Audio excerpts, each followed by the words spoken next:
So some of you may have seen those slides very recently. I added a completely new section on hybrid computing and tried to make it interesting for like those in the back row. If you know that already and have like time now to think of some really good hard questions, so we can have a nice questions and answer session to conclude with that. Other than that, yeah, let's just look at what Cluster Studio 2011 comprises and who the heck is using it. So far end of computing is multiple servers. Multiple servers means clusters, networks of servers that are combined to single big machines. And to reflect that in our development packages, in our software development packages, we wanted to repeat like the bundling and success we had done formerly with those packages that are just concerned about desktop and server and thread parallel programming with the Parallel Studio, with one counterpart on the technical computing side for distributed computing. So while this is called Parallel Studio and you think thread parallel programming or desktop or single server, this is all about distributed computing. Studio here, studio there, but it makes the choice pretty easy of where to go for everything you need, like a Swiss Army knife for battling, programming and applications on a cluster. Far end at that point means a cluster should have at least like 2 nodes, 4 nodes, 8 nodes, but the far end is today in the region of a couple of 10,000 nodes. The fun being there's predictions that like 2018 we will see the first exascale systems with like 100 times more nodes and cores, and at the same time 100 times less power consumption. And we'll have exciting times in between. The building blocks, the basic technologies for software development are here. They need to be amended for scalability, and they need to be like get into combination. At that large scale, it will not be possible to have just MPI across 1 million cores or so, and also like not having fault tolerance on a single programming paradigm that does backup and recovery all the time. So, like, expect to see all the levels of parallelism and all the tools you have been learning about today being combined as we go for bigger systems. So that on a distributed level, maybe MPI or Colorado Fortran or something, on a lower level OpenMP, on a comparable thread level it could be threading building blocks or so, or Silk, and on lower levels AVX, compiler vectorization, and instructions scheduling done on a hardware level. So, at any rate, if you hear cluster, that should be the Swiss Army knife to do. And these are the things in it. You may remember in former years we had built this package that was called Intel Cluster Toolkit, that had like a list of these in it. Intel C and C++ and Fortran compilers, the Intel MPI library, a performance analysis tool, which is Trace Analyzer and Collector, the math kernel libraries and for benchmarks. All these were updated recently to have the latest Composer XE compilers in it, and according new MPI versions and everything like with added features of performance, and I'll have a couple of details as we go through. And that has been amended by even more tools that people actually love to use for thread parallel programming. So you can have on clusters that are all now multi-core or multi-socket or both of that, any kind of combination you want to think of MPI and your favorite thread parallel programming model. So all that together is the Intel Cluster Studio 2011. Excuse me, that seems to be very much high-performance computing in the scientific, technical sense. What about high-performance computing for very large data set problems, business computing, which requires very large-scale computing, very high-performance computing, but the issue is more about massive amounts of data, analytics, and so on. Does this apply, or do you have a different toolkit for that? No, we don't have a different toolkit for that. That largely applies. So if you go into transaction processing or something, so if it's a parallel database and it's a proprietary like operating system and runtime environment, then you still would probably be able to take all the benefits on the compilers. But if a system doesn't rely on having MPI, well, of course not. Still, you can do instrumentations independently with the trace analyzer and collector. We can instrument single process programs, you can instrument multi-threaded programs, you can instrument programs that are running on completely different network interfaces. So it doesn't need to be MPI.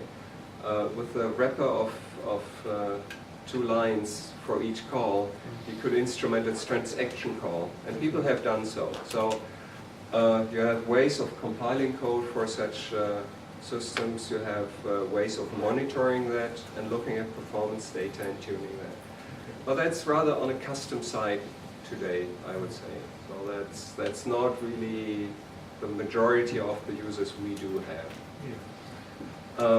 And you know, with that to like look at what the majority of developers do with all that, let me show you the web page, which is www.intel.com/go/cluster. So we have kind of an interest group for people that work on clusters, either as developers or as users, or as system integrators. So this is kind of a community project where everybody can plug his solution into, and Intel supplies technology to, well, certify if systems fit together and application software will run. And like under finding vendors, you will have a lot of software solutions. Because I didn't know if the network would run, I had preloaded that. So that's all cluster distributed, so MPI-based applications of various companies in various versions that have been all like tested on Linux clusters with Intel MPI and with the Intel Cluster Ready runtime environment. And I'll give a highlight in a minute to like LSTC. That's a finite element program, is it? That's one of the bigger codes that had made an effort to go for hybrid codes. So combining OpenMP and MPI to scale out further to have bigger efficiency or a higher performance. I mean, these are all Xeon architecture clusters, are they, we're talking about? Yes. Is it a stupid question? What's happened to Itanium and stuff like that? Is that still... Itanium is still there. There is still follow-ons to Itanium processors. And they can do massively parallel clusters and things like that, can't they? They are rather going into being deployed in shared memory systems that go into financials database or so. HP sells still a lot. I think the number of Itanium processors out there has outnumbered the number of power processors. IBM people in the room. No pun intended. So it's still alive. It's not the main road though. Yeah, you wouldn't build a cluster out of Itanium if you want to be get the most bang for the buck, which is usually... There's still people that do so. Reliability first? Huh? Reliability perhaps, or, I mean, It's cost efficiency, I think. So on that scale of performance, it's not only about like running that fast. It's also like how can you afford it? And as you go through those lists of applications, they typically perform very, very well on Xeon, very cost efficient. There is still a number of examples. So I know the University of Düsseldorf runs a quantum mechanics code that kind of has 4 times the speed on an Itanium cluster, and they still buy new Itaniums to just run that class of applications. So it depends a little on the algorithm, but generally Xeon does very well. I mean, that's what I've heard. It would be interesting sessions perhaps for a thing like this, as to why you might choose Itanium, why you might choose Xeon, because you would then learn something about the choices of technologies that would perhaps teach us more about how Intel works just by listening to those arguments. Well, we could do that. I'm not so sure we could clarify it in such a session though. Okay. So Right. at large, I would say that's like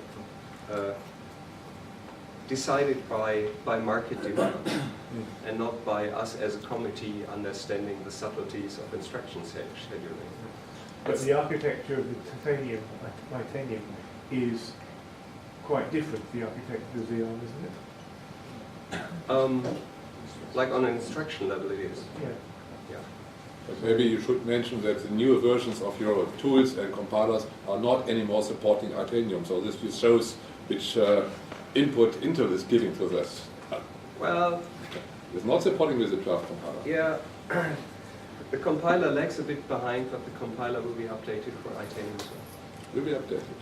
And some Linux version won't support the IE64 anymore. So they couldn't meet the deadline for the last release date. So yesterday you complained about too many releases, so there's a balance, right? Be a little bit more careful about it, so it's not clear what we are doing. Pardon? For Itanium, it's not clear what we are doing. We're going to compile updates.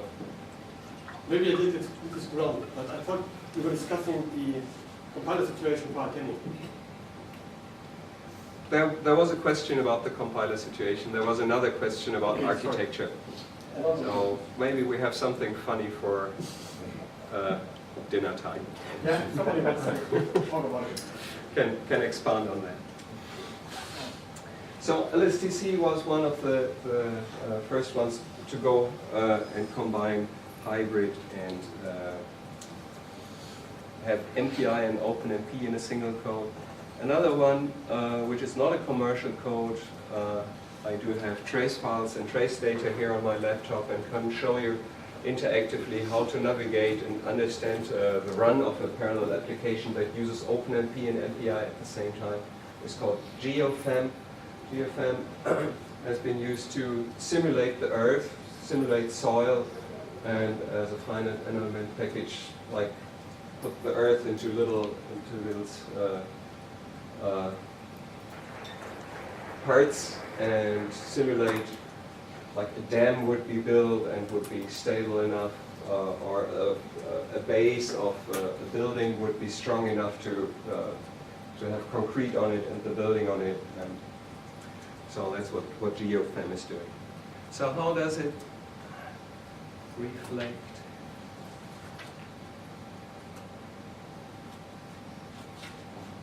In tools usage, well, those OpenMP and MPI things would be using the first 2 components, Intel MPI, Intel C, or Fortran, and we would be using Trace Analyzer and Collector to look at.